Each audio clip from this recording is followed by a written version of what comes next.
छठ और परिवारों में होने वाले शादियों को छोड़ दें तो परिवार शायद ही कभी इकट्ठा होता है। बेरोजगारी और पलायन के बाद जो बेरोजगारी का मामला है उसमें खाली आपको आंकड़ा दे देता हूँ। एक नई बात लोगों को बताने की कोशिश की जा रही है कि सरकारी नौकरी दिया जाएगा, उसके लिए मारामारी की जा रही है कि हमने 2 लाख दे दिया कि 4 लाख दे दिया। किसने कितना दिया कितना नहीं दिया उस पर मैं बाद में आता हूँ। पहली बात कि पिछले महागठबंधन की सरकार ने जो नौकरी का दावा किया है ये सरासर गलत डाटा है, आंकड़ा है, लोगों को बेवकूफ़ बनाया जा रहा है। जिन 2 लाख शिक्षकों की नियुक्ति के बारे में सरकार दावा कर रही है कि हमने बहुत लोगों को नौकरी दे दी, उसमें करीब करीब 30% वो लोग हैं जो पहले से नौकरी कर रहे थे, वो नियोजित शिक्षक के तौर पर काम कर रहे थे। अब उनका सर्विस कंडीशन बदलकर अब वो राज्य कर्मी के तौर पर काम कर रहे हैं। ये नए लोगों को नौकरी नहीं मिली है, इस बात को आप स्पष्ट कर लीजिए। बाकी जो लोग बच गए 1.5 लाख के आसपास, क्योंकि सरकार ने एग्जैक्ट आंकड़ा जारी नहीं किया, जो बाकी लोग बच गए हैं उसमें आधे से ज्यादा लोग करीब करीब 14-15 अन्य राज्यों के लोग हैं जिनको आकर ये नौकरी मिली। तो मेरा अपना अनुमान है कि बिहार में 40-50 हजार से ज्यादा लोगों को नई नौकरी नहीं मिली है। और मैं पिछले कई महीनों से ये बात कर रहा हूँ, ये मांग कर रहा हूँ कि सरकार को ये आंकड़ा जारी करना चाहिए कि आखिर बिहार में कितने नए लोगों को नौकरी दी गई। सर्विस कंडीशन को चेंज करने को हम नई नौकरी नहीं मान सकते हैं। दूसरे राज्य के लोग आकर नौकरी कर रहे हैं, उससे बिहार के लोगों का कोई फायदा नहीं हुआ। लेकिन जो बड़ी बात है, क्या सरकारी नौकरी से बिहार का भला हो सकता है? क्योंकि नौकरी चाहे 50,000 मिला हो या 2 लाख, 30-32 वर्ष से जो लोग यहाँ राज कर रहे हैं, लालू जी, नीतीश जी, दोनों आपस में झगड़ रहे हैं कि ये नौकरी किसने दिया।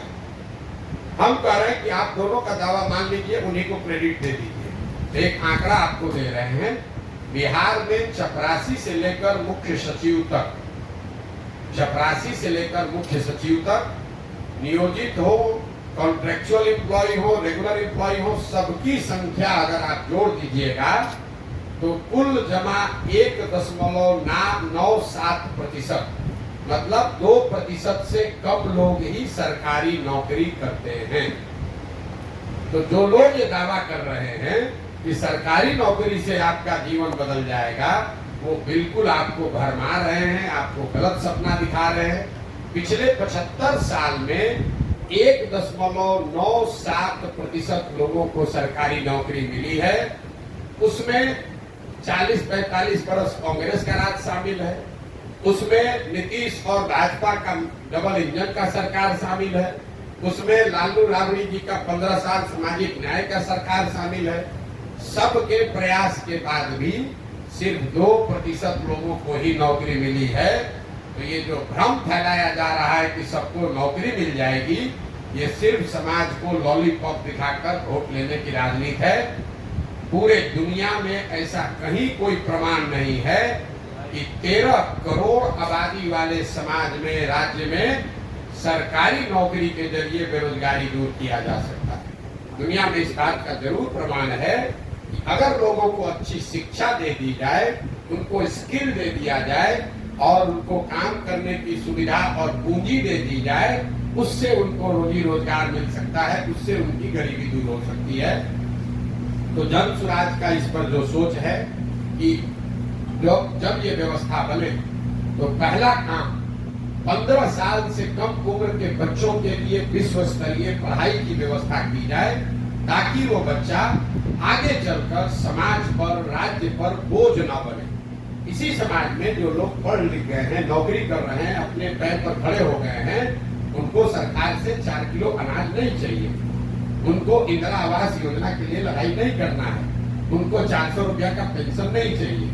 तो पूरे दुनिया भर के जो विद्वान लोग हैं, जिनसे जो लोग जन स्वराज की मदद कर रहे हैं, सुझाव दे रहे हैं, वो बता रहे हैं कि बिहार की व्यवस्था अगर बदलनी है तो सबसे पहला काम करना है कि 15 साल से कम उम्र के बच्चों को पढ़ाई की अच्छी व्यवस्था की जाए, ताकि वो समाज पर, समाज के संसाधनों पर बोझ न बने।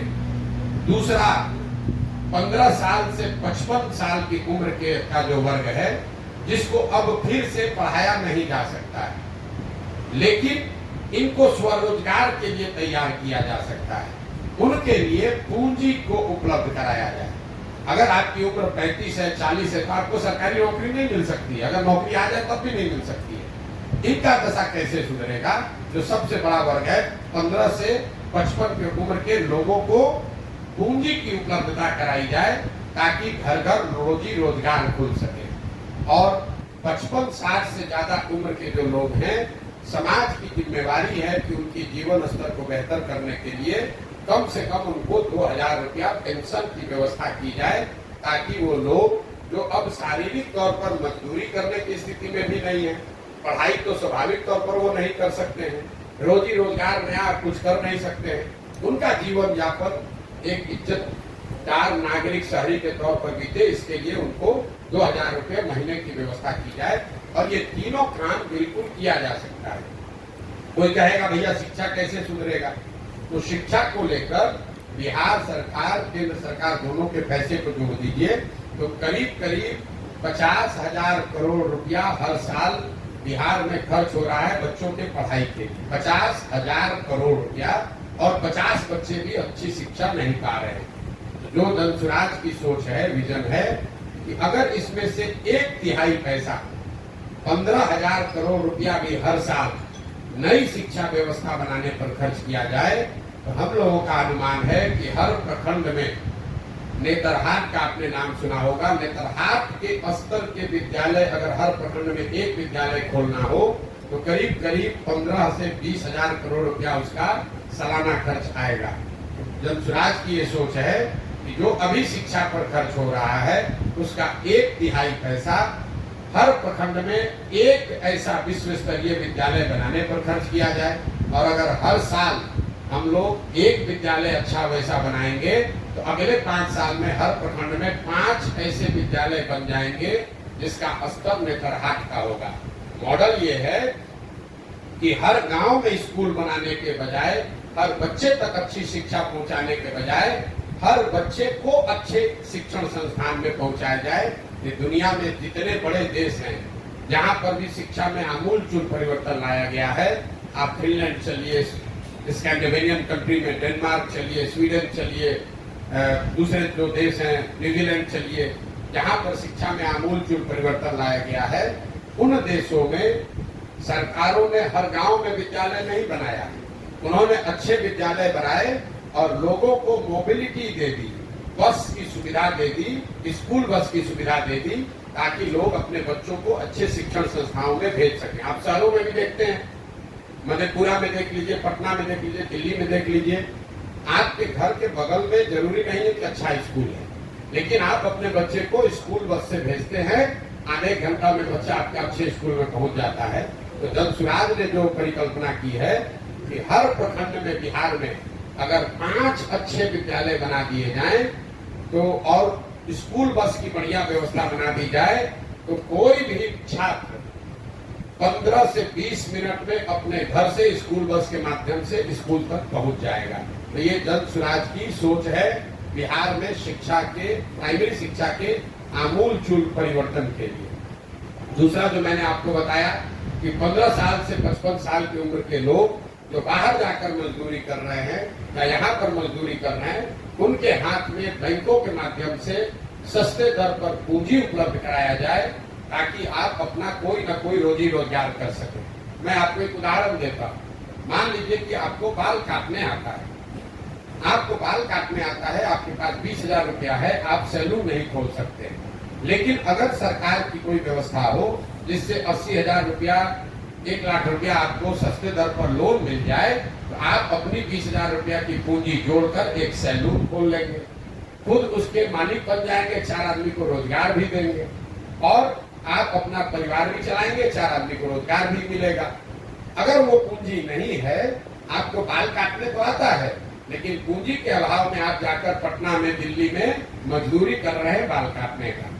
तो ये जो सोच है कि जो लोग उम्र के उस पड़ाव से निकल गए जो इनको शिक्षा दी जा सकती है, उनके हाथ में पूंजी दिया जाए, ताकि उनके पास जो कौशल है, जो स्किल है, उसके जरिए वो अपने और अपने परिवार के लिए रोजी रोजगार की व्यवस्था कर सके। तीसरा जो मैंने आपको बताया कि क्या 60 साल से सब उम्र के ज्यादा उम्र के सभी लोगों को 2000 रुपया दिया जा सकता है। तो मेरा जो हम लोगों ने जो आकलन किया है, बिहार में 60 साल से ज्यादा उम्र के जितने महिला पुरुष हैं, अगर आप उनको 2000 रुपया महीना देना चाहते हैं तो साल में कुल 12 से 15 हजार करोड़ रुपए का खर्च आएगा। और बिहार सरकार का पिछले साल का बजट है 2,46,000 करोड़। तो मुझे ऐसा लगता है, और जो जिन लोगों को हम लोग सलाह ले रहे हैं, जिन लोगों से, वो बता रहे हैं कि ये बिल्कुल संभव है।